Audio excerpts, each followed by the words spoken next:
RJD supremo Lalu Prasad Yadav की बेटी रोहिणी आचार्य एक बार फिर से चर्चा में है।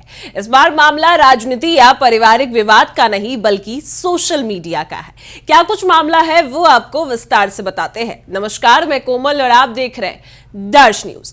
देखिए, आपको बता दें कि जहां एक और लालू यादव की बेटी एक बार फिर से चर्चा में आ चुकी है, लेकिन इस बार मामला राजनीति या पारिवारिक विवाद का नहीं है बल्कि सोशल मीडिया पर उनके नाम से चल रहे फर्जी अकाउंट्स का है। रोहिणी आचार्य ने सार्वजनिक तौर पर कहा है कि फेसबुक, इंस्टाग्राम और दूसरे सोशल मीडिया प्लेटफॉर्म पर उनके नाम से कई फर्जी अकाउंट्स सक्रिय हैं। इन अकाउंट्स के जरिए लगातार उनको जो है तथ्यहीन और अमर्यादित और फर्जी कंटेंट फैलाया जा रहा है, जिससे उनकी छवि को नुकसान पहुंचाने की कोशिश की जा रही है। रोहिणी आचार्य ने साफ कहा है कि कुछ असामाजिक और शरारती तत्व इन नकली अकाउंट्स को चला रहे हैं। अब उनकी पहचान भी हो चुकी है और उन्होंने इस पूरे मामले की शिकायत बिहार पुलिस के साइबर सेल में दर्ज भी करवा दी है और पुलिस अधिकारियों की ओर से उन्हें उचित कार्रवाई का आश्वासन भी दिया गया है कि जल्द से जल्द कार्रवाई की जाएगी। रोहिणी आचार्य ने अपने सोशल मीडिया पोस्ट में लोगों को आगाह करते हुए कहा है कि फेसबुक,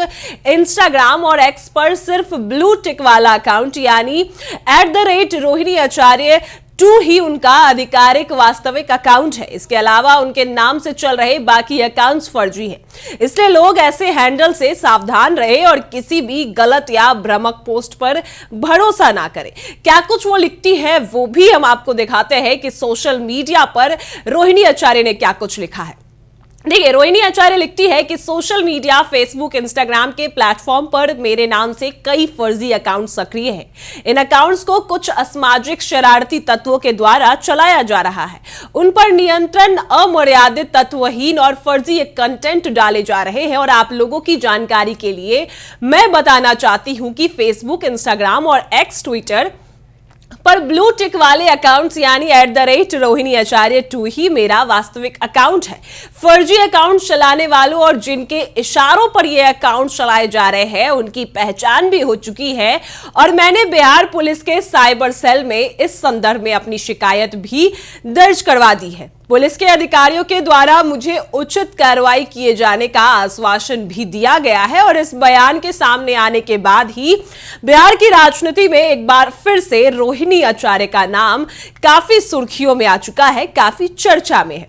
दरअसल आपको बता दें कि पिछले कुछ महीनों से रोहिणी आचार्य लगातार अपने परिवार और पार्टी से दूरी को लेकर चर्चा में रही।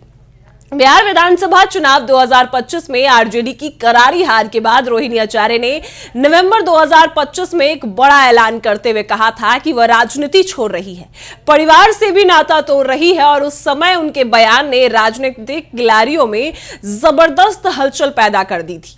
कई मीडिया रिपोर्ट्स के मुताबिक रोहिणी आचार्य ने यह आरोप भी लगाया था कि पार्टी की हार को लेकर सवाल उठाने पर उनके साथ दुर्व्यवहार किया गया, उन्हें अपमानित किया गया और यहां तक कहा गया कि उन्हें परिवार और राजनीति दोनों से दूर हो जाना चाहिए।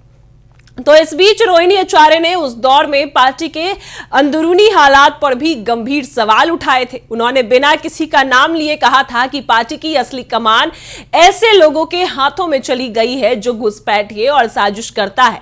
उनका मकसद लालूवाद को कमजोर करना है। उनके इस बयान को आरजेडी के भीतर बड़े असंतोष और पारिवारिक टकराव के संकेत पर देखा जा रहा था।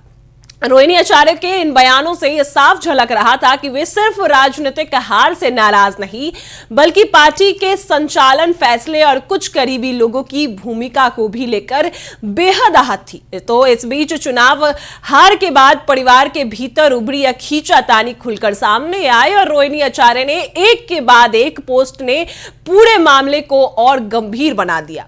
अब उनके नाम से फर्जी अकाउंट चलने और उन पर आपत्तिजनक और भ्रामक सामग्री पोस्ट किए जाने का मामला सामने आने के बाद यह सिर्फ व्यक्तिगत मुद्दों की बात नहीं रह जाती, बल्कि यह साइबर अपराध, डिजिटल जो दुर्व्यवहार है और राजनीतिक छवि खराब करने की कोशिश से जुड़ा गंभीर मामला बन गया है। खास बात यह है कि रोहिणी आचार्य ने यह साफ कर दिया है कि फर्जी अकाउंट चलाने वालों की पहचान हो चुकी है।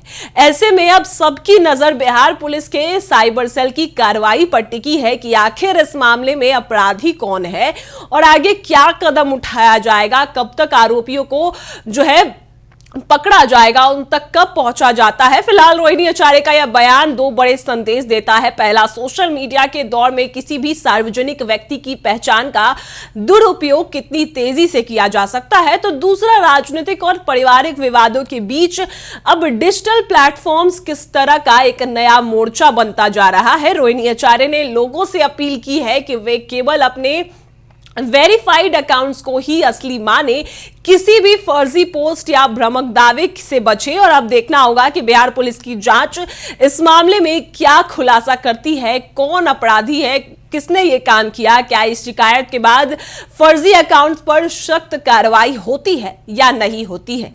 अब आपकी क्या राय है वो हमें कमेंट में जरूर बताएं और देखते रहे दर्श न्यूज।